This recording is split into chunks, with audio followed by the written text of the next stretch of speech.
Yeah, very, very similar, Allison and Emma. It's moving at a pretty slow pace, I would say, and I think the other people here in line next to me would agree. What I do want to show you is just how much bigger these lines have gotten. We were over there a second ago when we joined you about 45 minutes ago, and we could show you just how big these crowds were. But at this point, if we pan this way to where I'm at, you can see what we didn't see about 45 minutes ago, which is these lengthy lines. This is about a single file line, or as close to single file as people can get. That was not there 45 minutes ago. It is here now. And so, as I mentioned, maybe the estimate of about trying to get 60 to 70,000 people inside State Farm Stadium is under what people will show up and try to get inside. As I did mention, there's an overflow area, Desert Diamond Arena nearby.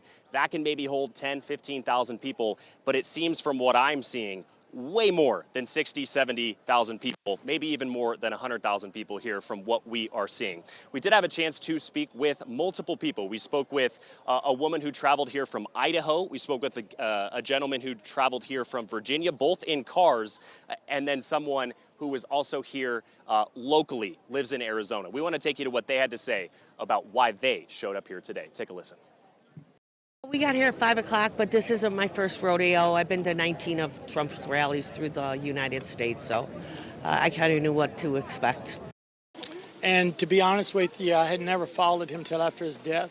And my daughter has followed him for years. And the day he was killed, she called me to come and help her with the two kids. She couldn't function. She cried all day. And she cried this morning when she knew I was here. So she said, "Dad, would you go for me?" And I said, "Sure." And I have quit watching TV since he was killed, and I watch nothing but his podcast. Really? And I'm learning a lot about him. And he was definitely a smart, brilliant man of God.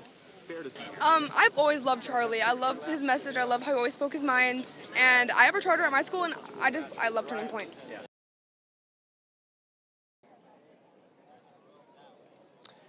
Yeah, similar messages there in terms of why they showed up, all about the memorial of Charlie Kirk, what he meant to the movements that he supported, but also what he meant to each of these people individually. I do want to mention, there have been people getting maybe a little bit of a heat stroke almost is what it feels like. People handing them water, some people coming out of line, maybe leaving, as we've also seen. So we do have some cloud cover over us. It is certainly not the hottest Arizona day we've ever experienced, but some of the heat elements here and just having to stand in line for as long as these folks have certainly does appear that it's getting to some folks. Other than that, people, as I mentioned, eagerly awaiting a seat inside to witness a one-of-a-kind historic event. We'll send it back to you.